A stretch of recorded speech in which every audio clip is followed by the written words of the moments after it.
Okay, so I'm going to show my screen. And hi, everybody. Let me get the screen up. Okay. Hi, I need to everybody. just say this real quick because okay. Yeah, are we good? Can everybody see Patients and Families Advisory Council and CV19? Yes, Yeah. perfect. So if we're gonna, I'm thrilled everybody's here, and please feel free to chat away, and Tatiana's here to give input and stop me at any point. But if we were to think back to a year ago, for those of us who are in the hospital systems, it was a very different world. We were physically in the hospital. We were visiting our families and loved ones. We were mentoring people. We were in our hospital. We did weekly lunches for families. We were attending meetings. We were an integral part of that hospital. And then, as we know, life changed.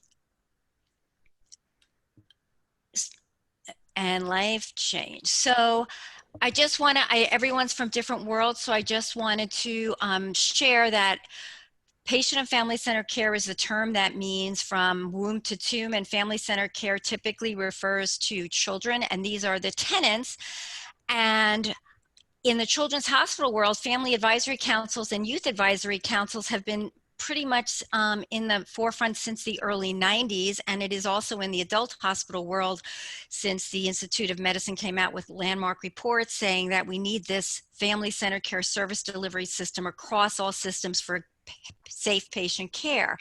But what has happened with COVID, and what are the kind of things that we have to think about? And this is just a picture of the challenges of it. And now we as family advisors are not in the hospital. We can't be there for meetings. We're no longer mentoring, and a lot of patients have no families there, so there's no one advocating for them. We're there for rounds, we're not there for mentoring, and it's incredibly stressful in a time for medical staff and for patients and families. And when I think about some of our children with special needs who have communication difficulties, and you see someone coming to you with a mask and a transparent shield, how can you communicate? And actually, we've talked about at our facilities having clear masks for people with communication difficulties, but all of those challenges are there, and it's an incredibly stressful time. You know, did facilities have enough PPE? ICUs being crowded. As you know, we're in Broward County, and we're behind the rest of some of the counties because our county and Dade County had very high cases. So we really had some challenges. But what are the roles of facilities in this kind of situation? So I just wanted to alert you that in July 2020, the Institute for Patient and Family Centered Care did a survey. They wanted to see how COVID has affected lots of facilities. And I just pulled out two questions to show you. And this is the first one. How has the hospital or health system changed policies regarding communication and interaction? You can see it's had a great impact. And the second one was, what aspects of communication or interactions between patients and clinicians have changed? And if you look at that, rounds, change of shift, and transition planning, that's when we're typically there. And a lot of the research on medical errors says that change of shifts and rounds are where those things typically happen. But when you have a family advocate there, they're less likely to happen. And I will share with you on a personal note, my dad was in the hospital the end of July, and we couldn't be there.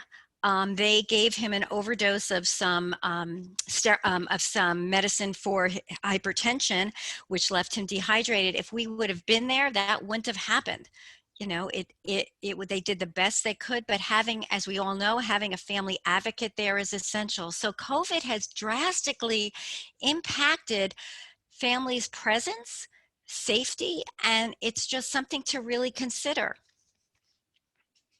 So in terms of the Patient Family Advisory Council's role, the first thing is how we can have an impact on the policies for changing family presence. And the Institute for Patient and Family Centered Care has had quite a few webinars about that. And it was really interesting to hear those webinars.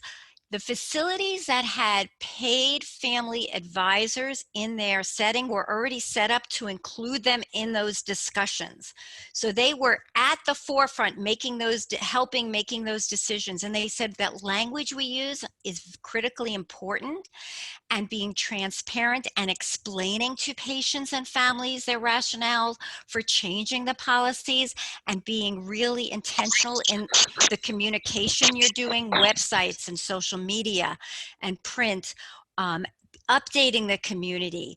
In our area, the CNO of the different hospitals have been on the local news, and they walk around the hospital and they've shown, we're changing our auditorium to beds. This is very serious. This is what our ICUs look like. This is why we're doing what we're doing. Very, very intentional kinds of things. So these are some of this things about word usage. Instead of lockdown, precautions to protect family, non-essential visitors, families, and loved ones.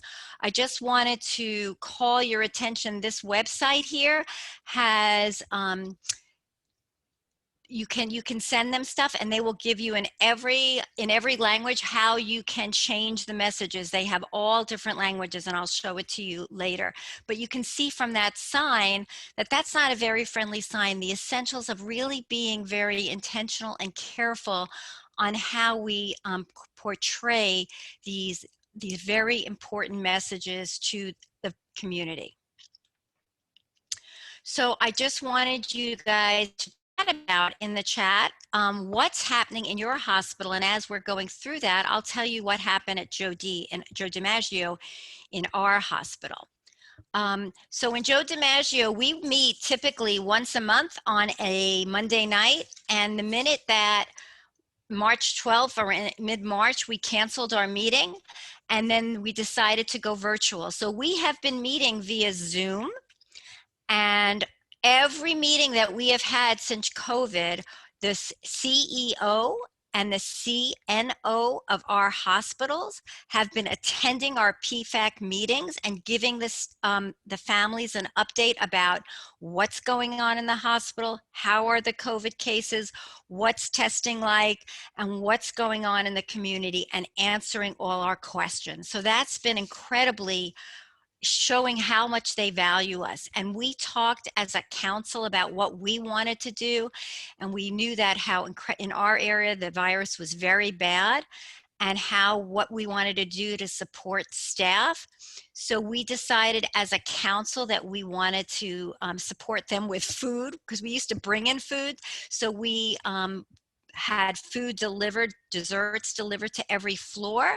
And then each advisor, we made little thank yous. And our director of family-centered care, who's being torn in many, many different directions now, she went to each unit with the foods and these little cards. Additionally, all of the meetings that we attended, almost all of them now are online. So we're not physically in the hospital, but we are able to attend the ethics meeting, our patient and staff satisfaction meetings, any kind of other meetings that were happening, folks are able to attend virtually. Some hospitals and we're also doing telehealth, and family advisory councils have given information on how to prepare for a telehealth visit. And some families are not often comfortable having someone come into their home telehealth wise, and how can we make that more comfortable for them? We're looking at doing these virtual mentoring. We cannot physically be in the hospital, but can we be there via phone or iPad talking to the parents? We're also looking at how we can engage and listen to families virtually. The big thing that we've also chatted about is we now have one parent can be with a child in the hospital, but can nurses bring iPads? In the adult world, they're bringing iPads, they're bringing phones. The call that I was on from the IPFCC talked about in Lenox Hill Hospital System in New York City, they have an app that families can now get on their phone and be there during rounding. And this has been tremendously successful. So using different virtual techniques to still get those connections. Wanted to see what other things people have said. Anyone in the chat? I'm going to stop my sharing for a second. Okay. Okay. So I see bi-weekly Zoom updates. I see there, and social media, yes. And but everything has gotten heightened. Yes, it truly has. And I think the thing that I have been really aware of is that we as volunteers want to be there. We just have to be there in a different way. But the systems that were able to take the family presence right and have people involved right away were systems that had paid family employees, paid family mentors, or paid directors of family centered care that were able to do that right away and have them throughout the system. That those systems work really well. What are your thoughts about different communication strategies that folks can use? We've had iPads, we've had iPhone conversations, we've had phone.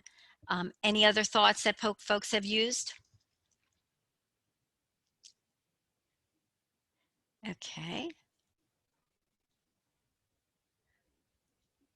Yes. Any other?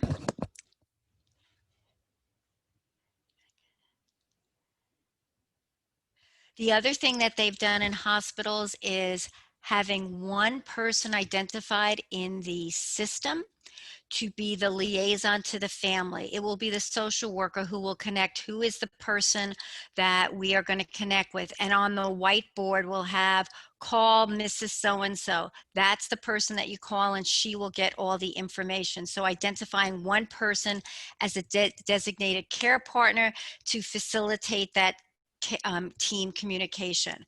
Who is going to be responsible for organizing and facilitating family information. And then considering how staff members, will it be the chaplain, would it be the social worker, non-clinical folks whose responsibilities may have shifted, and also who may be in quarantine, but can they assist with facilitating those patient and family connections while providing routine patient status updates? Okay, so I see at UF, parents can be at bedside at one at a time. Are they testing them for COVID, or just at our hospital we're doing temperature checks? But if a child, we just resumed surgeries, procedures, and then they get a COVID test. What's happening in your facility? One parent in the room, no leaving. And you think about the stress that causes. I mean, we know that they have to do it, but as long as they explain it to families. The other thing that is really critical is taking each case individually. And there might be a child with special needs where they have developmental delays, or some other child on the spectrum where they may need special things, and to take each case individually. And they spoke about really not making this blanket rules, but looking at what are the special needs for each kid. Oh, okay. So at Nicholas, they're doing procedures. Child is tested for COVID only once. Temperature checks. Right. And we we used to let the families come with their kids, but today, who's going to be watching those kids? And it gets really complicated. Can they figure out someone to watch the kids? Then their parents are worried not only about their child being in the hospital, but are they getting sick? What's happening with the child at home? The stress is not only on the families, but also on the staff taking care of them, because everybody's anxiety level now is so raised.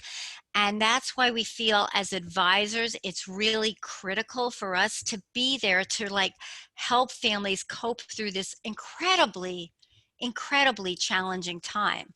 I mean, it's really unprecedented. And when we chat, someone's asking, is there an age limit to be at the hospital? Are you referring to the patients? If you're talking to patients, it's either 18 to 21. Again, Paulina, it depends on the specialty, as we were chatting about earlier. And when Linda was chatting about that, you know, if you have a child who's turning 18, cardiology may stop them at 18, and then orthopedics may say, I'll keep them to 25. But as a parent, you have to learn how to prepare your kid for that 18-year-old adult cardiologist who may not be familiar with that pediatric cardiology thing.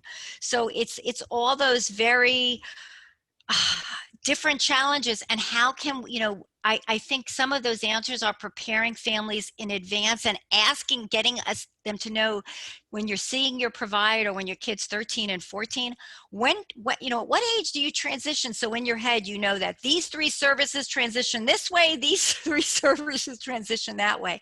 But for us, it really depends on the specialty. And some kids may be there through 18, some kids may be there through 21. But we do have an adult hospital that's connected to our pediatric hospital, so they're across the way. But when they go, none of the kids who are in their 20s, when they go to the adult hospital, they all want to come back to Joe DiMaggio because it's just a different feeling. And so do the parents, you know, so do the parents. So, and what we've recognized in our family advisory council meetings is that this isn't going away, that we really need to, you know, we don't know if we'll be back in the next year. And you're cut off. Our breakout sessions ended a little bit abruptly, so. Oh, too fast. A little too quickly. We had like a 10-second warning, I think. So. Sorry about that. That's okay. Oh, Linda and Dr. Block, I think you are still muted for the time being. Okay. Sorry. I'm going to share my screen again. And okay, are you guys singing Coming Back Together? Yep. Okay. Woo, that went fast. So we wanted to just chat about, if you guys could chat in your. We just see your screen with your. We don't see the video or the. Yeah. We Okay, don't see the. One sec. Thank you. 1 minute. We were seeing how organized you are with all your files, though.